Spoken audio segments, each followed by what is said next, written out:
Hai guys, selamat malam semuanya. Terima kasih sudah mampir di channel DME Tarot Indonesia. Kali ini gue mau sharing-sharing lagi.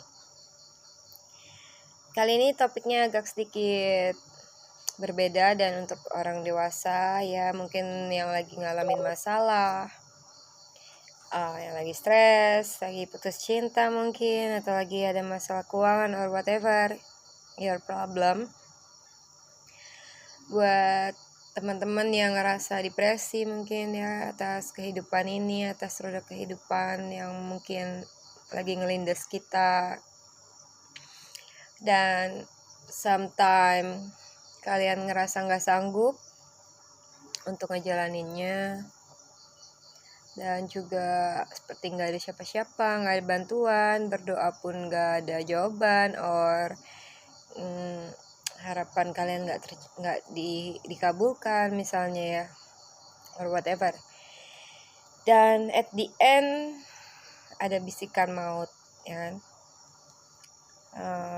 Bisikan mautnya itu misalnya ya try to suicide misalnya, or something, yang intinya adalah lo akhirnya punya negative thinking untuk mengakhiri segalanya,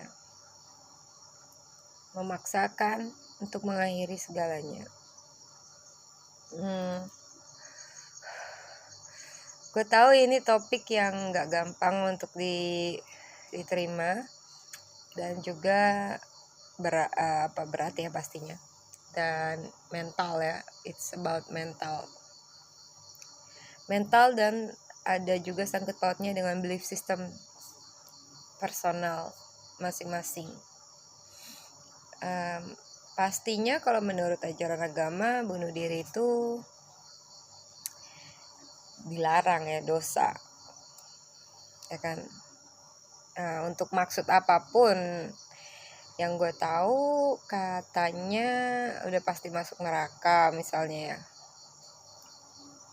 atau nggak diterima di akhirat or whatever lah, yang tentang yang gue pernah dengar ini ya. Dan gue mau kasih tau lo, buat kalian yang masih kepikiran untuk melakukan hal itu karena masalah yang begitu besar atau terlalu berat buat kamu, yang kamu kira terlalu berat saat itu, pay attention dengan cerita gue. Cerita ini bukan karangan ya, kuping gue sedikit mindeng nih. Nah, cerita ini adalah real story, true story yang gue alamin sendiri, seputar apa yang lo akan alamin di saat lo mencoba untuk suicide, dan juga maybe ya, apa yang akan lo alamin di saat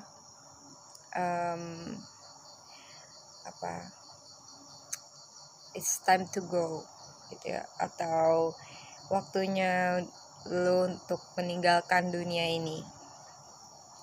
Apa yang akan lo alamin? Mungkin gak semua orang ngalamin hal yang percis sama seperti cerita gue, tapi gue punya gambaran, dan karena gue pernah ngalaminnya sendiri, dan gue yakin it's real, bukan hanya mimpi di saat gue collapse ya. Dan juga jangan ditiru kelakuan gue yang sangat bodoh yang pernah gue lakukan itu. Jadi gue mau membahas ini untuk membangun mental saudara-saudara yang nonton video ini, agar jangan sampai lo ngelakuin hal sebodoh itu untuk suicide, whatever reason, walaupun penyakit sekali parah pun ya, yang misalnya divonis besok meninggal misalnya kan, dan lu udah nggak bisa lagi untuk menahan beban mental itu, dan lo mendingan misalnya mikir yang enggak langsung gitu ya, but it's totally wrong way. Kenapa?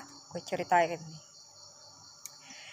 background dulu gue pernah waktu masih terlalu muda ya, umur 22-an mungkin ya,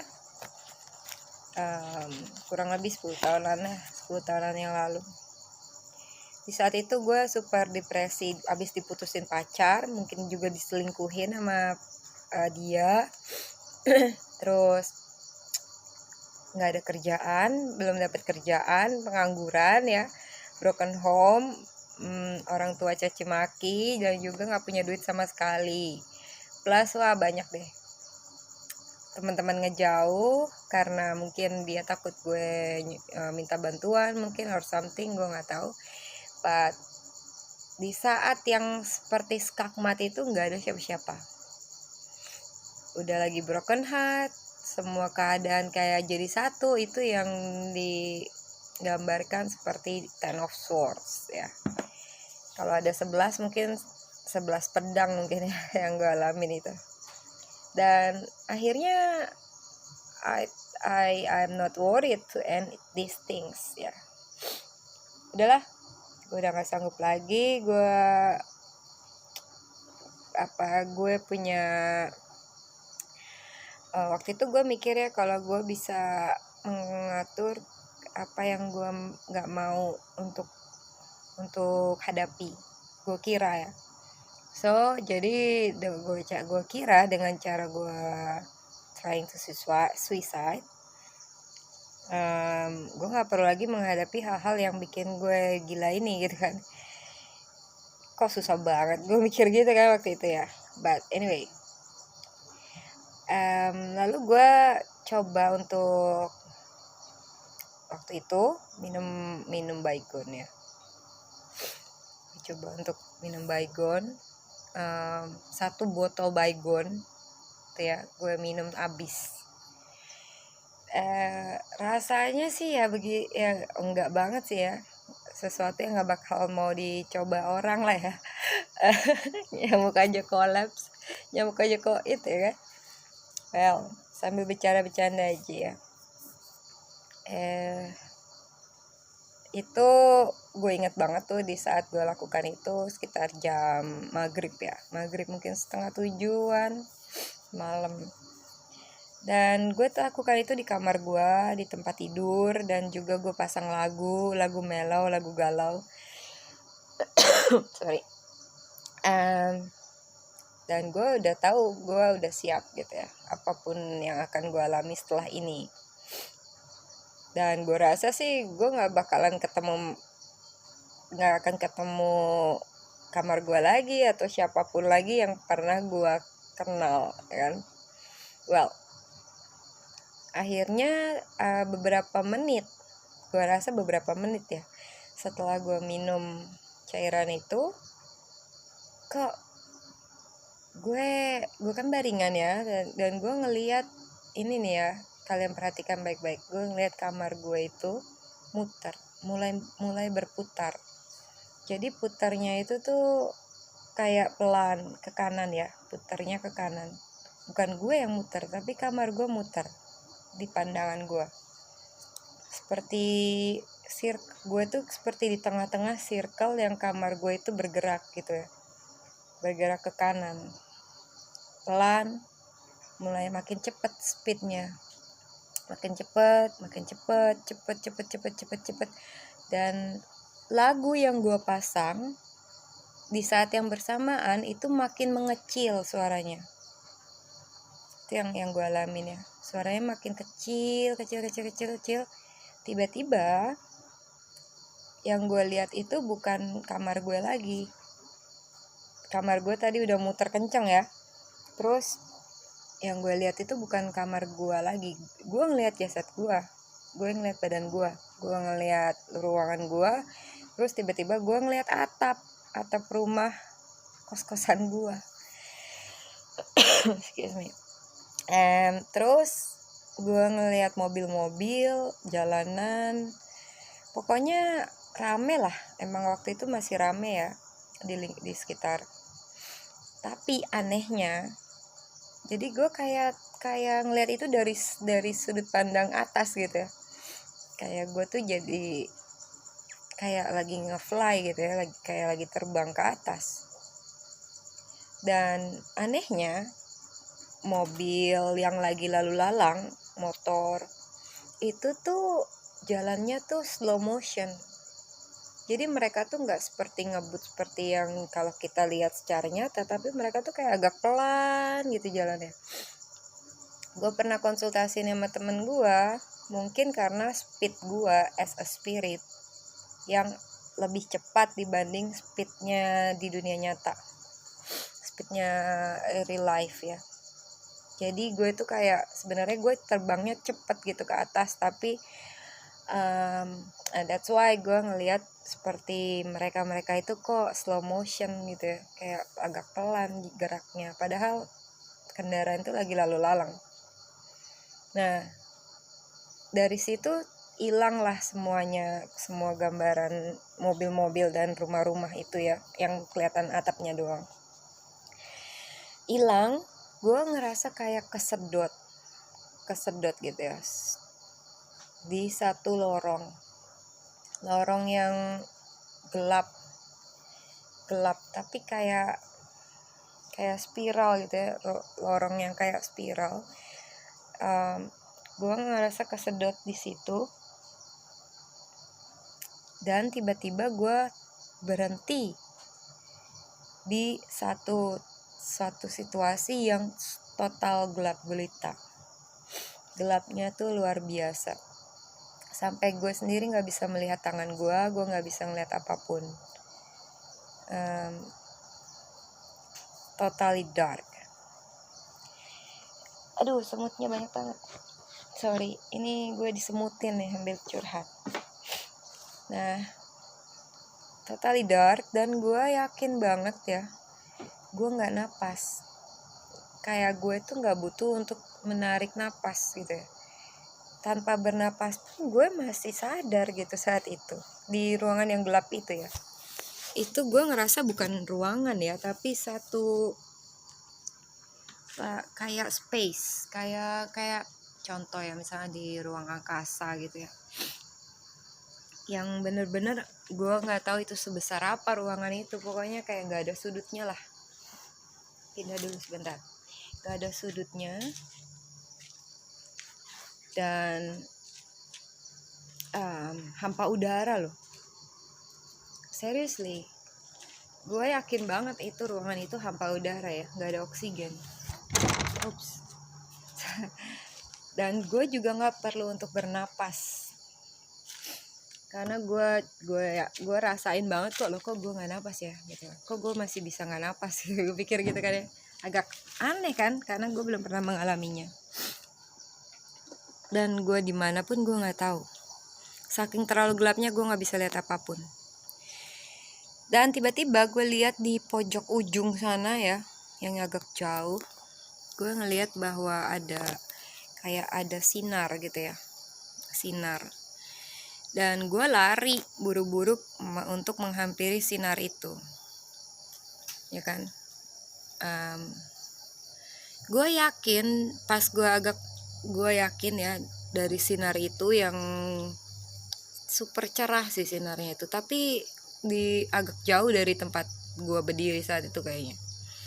Makin gue lari untuk mendekati sinar itu, gue rasa kok gue kayak nggak kemana-mana ya. Makin gue lari, makin gue tuh nggak ada movement. Jadi kayak lari di tempat rasanya. Terus gue yakin di situ tuh ada gerbang gitu ya. Gue yakin banget di situ ada gerbang. Tapi ada yang jaga di situ. Yang jaga gerbang itu tuh pakai jubahnya tuh kayak apa ya, hitam gitu ya. Excuse me, agak serak tenggorokan nih karena kebanyakan smoking. Sosok itu pakai jubah warna hitam dari atas sampai bawah. Gue nggak tahu dia melayang atau dia menapak ya, karena gue sendiri nggak bisa ngebedain melayang atau menapak karena itu benar-benar gelap. Cuma gue tahu dia pakai baju hitam tuh karena ada sinar di belakangnya. Jadi dia tuh berdiri di depan sinar dan ada gerbang di belakang dia itu. Nah, anggapan gue saat itu, dia itu sesuatu yang menjaga pintu gerbang itu. Ini gue omongin ya, siapapun dia, gue berterima kasih nih, untung waktu itu dia nolak gue. Nah, gue rasa itu malaikat penjaga gerbang, entah gerbang kematian kah atau gerbang antara dunia akhirat gitu ya. Nah, dia sih baik ya, walaupun dia berjubah hitam, tapi dia super cool. Ini yang gue alamin. Jadi yang gue alamin itu hanya di tempat yang gelap gulita itu, gue cuma ngelihat gerbang itu dan dia yang ngejaga di situ. Dan gue lari ke sana untuk nyamperin dia, makin gue ngerasa seperti berlari di tempat. Dan gue tanya sama dia, intinya gini, gue bilang ya, kasih gue masuk, gue nggak mau lagi untuk menjalani kehidupan gue, intinya gitu ya, ambil nyawa gue bilang gitu kan.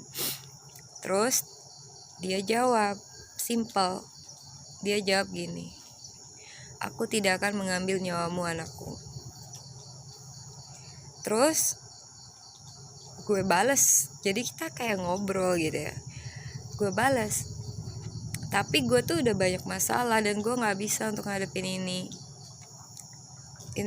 Intinya gue tuh ngomel-ngomel lah sama dia, gue sempet curhat gitu ya, kalau gue tuh udah nggak sanggup lagi, bahkan gue doa pun nggak ada jawaban atau nggak ada yang terkabul misalnya gitu ya. Gue lupa deh gue ngomong apa, pokoknya intinya gue tuh komplain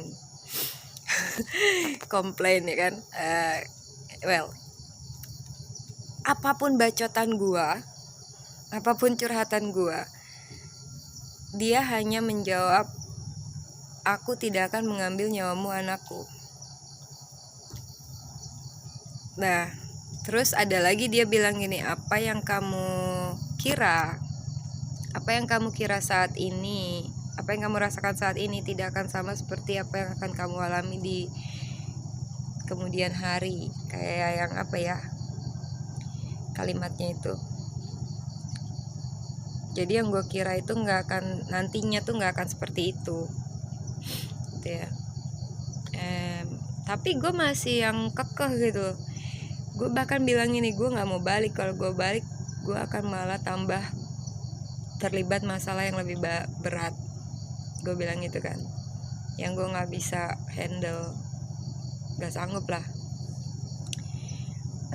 Terus gue minta dia lagi, gue minta kasih gue masuk dan kasih ambil nyawa gue bilang gitu kan. Itu gue sampai agak kesel tapi agak juga begging gitu ya. Terus dia nggak bergerak loh, dia hanya diam dan gue nggak bisa lihat mukanya ya, karena gue cuma lihat jubahnya gitu, kayak entah dia nunduk atau apa atau terlalu gelap, gue nggak tahu deh. Nggak ada sayap sih ya saat itu yang gue lihat. Yang gue lihat sih nggak ada sayap ya kelihatannya, seingat gue. Dan dia bilang di saat gue yang komentar ya segala hal yang gue alamin, bahkan gue sempat ngomong gini, kalau lu nggak memperbolehkan gue untuk masuk gerbang itu, bantulah gue dalam masalah gue bilang gitu, sempat ngomong ya. Nah makanya dia jawab, kok nggak salah saat itu, makanya dia jawab, apa yang kamu kira saat ini nggak akan seperti apa yang ada di depan sana, maksudnya di kemudian hari gitu ya. Ya tapi gue tetap ngotot kan orangnya, sekali apa gue mau misalnya ya, kalau bisa gue dapetin gitu kan, karena gue memang udah nggak mau balik lagi ceritanya waktu itu ya. ikhlas ya. But kali ketiga orang itu jawab, sebenarnya bukan orang ya, sorry, kali ketiga dia jawab Aku tidak akan mengambil nyawamu anakku. Gue tuh langsung kayak keseret ke belakang ya, kayak kesedot ke belakang. Dan gue ngeliat lagi lorong yang tadi gue lewatin, lorong gelap ya, kayak sambil kesedot gitu ya di lorong itu. Terus gue lihat lagi atap-atap rumah dan mobil-mobil itu, dan tiba-tiba tak, gue ada di kamar gue. Dengan kondisi kamar gue muter. Tapi muternya itu seingat gue terbalik. Muternya itu ke kiri. Cepet muternya ya. Lalu makin pelan sampai akhirnya berhenti. Dan di saat yang bersamaan kamar gue muter pun lagu yang gue pasang, kan gue pasang repeat gitu ya, lagu yang gue pasang itu masih nyala dan masih tadinya kurang kedengeran ya. Jadi dari samar-samar itu lagu, kamar itu muter cepat ke kiri. Lalu di saat kamar itu berhenti berputar, lagu itu seperti volume yang gue pasang lebih kencang kan. Dan semuanya balik lagi gitu. Ya gue sadar kalau gue tuh ada di kamar gue lagi gitu ya kan, lampu nyala gitu kan. Cuma kondisinya gue tuh udah kayak, wah gue udah agak kurang sadar gitu ya, tapi gue yakin gue masih hidup gitu kan. Karena gue tahu gue balik lagi, akhirnya gue teriak-teriak minta tolong supaya ada orang yang ngedengar gue, karena gue udah dalam keadaan keracunan parah, berbusa ya. Wah gue nggak tahu deh tuh kasur udah sebasah apa, gue nggak tahu apa yang badan gue alamin saat itu, di saat gue berangkat ke suatu tempat itu. Nah, gue nggak tahu ya apakah itu, tapi gue rasa ya mungkin itu adalah salah satu perjalanan yang dialamin seseorang di saat dia itu mau ke akhirat atau dipanggil ya, entah itu buat suicide kah, atau itu buat maksudnya entah karena suicide atau karena kecelakaan atau karena memang benar-benar waktunya dia untuk dipanggil. Gue rasa lorong itu dan ruangan yang hampa udara itu dan gelap itu adalah seperti dimensi waktu mungkin ya, gue nggak tahu sih, atau itu penghubung, gue nggak paham deh. Pokoknya kalau lu masuk ke gerbang itu ya, ke gerbang itu, it means you will never go out again. Jadi gini, kalau lu sampai masuk ke gerbang itu, lu nggak bisa lagi keluar dari gerbang itu, balik lagi ke bumi gitu ya, kayaknya ya. Pokoknya ibaratnya lu udah masuk tuh gerbang, itu udah deadline lu, itu udah ya bisa masuk tapi nggak bisa keluar dari sana, kayak gitu ya. Dan entah kenapa feeling gue, spirit itu yang gue ketemu di sana, dia itu seperti menjaga gerbang itu dari orang-orang yang memang belum waktunya untuk balik ke Tuhannya misalnya.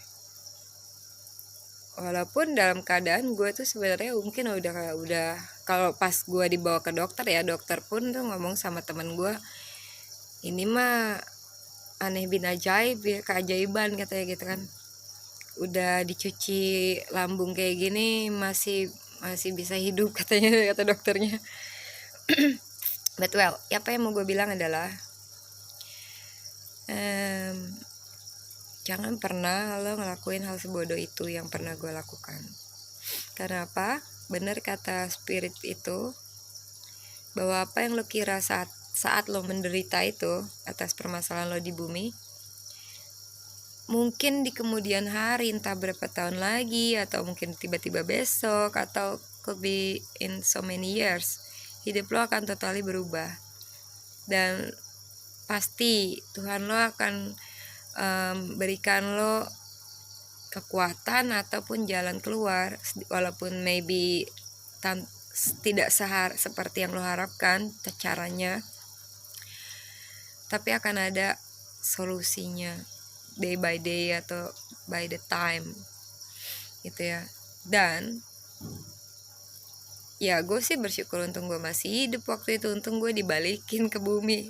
Kalau enggak gue nggak akan ngelihat anak gue yang sekarang gitu kan, dan many thing else. Gue nggak akan bisa jadi tarot reader dulu gitu mungkin ya, or whatever lah. Intinya pada akhirnya gue bersyukur kalau waktu itu gue nggak jadi berangkat gitu kan, atau nggak masuk ke gerbang itu, I think. Dan gue menjadi gue ketemu spiritku itu bikin gue tuh kayak jujur ya kapok. Gue kapok. Gue nggak, kalau bisa nggak mau lagi deh ketemu dia kalau bukan emang waktunya buat gue. Dan nggak akan lagi coba-coba hal seperti itu. Jadi buat kalian yang masih punya negative thinking itu, ingat ya, mungkin itu adalah bisikan iblis, atau itu mungkin hanya ego lu yang lo ngerasa terlalu pesimis gitu ya. Tapi apa yang lo tahu, lo tuh nggak 100% tahu segalanya.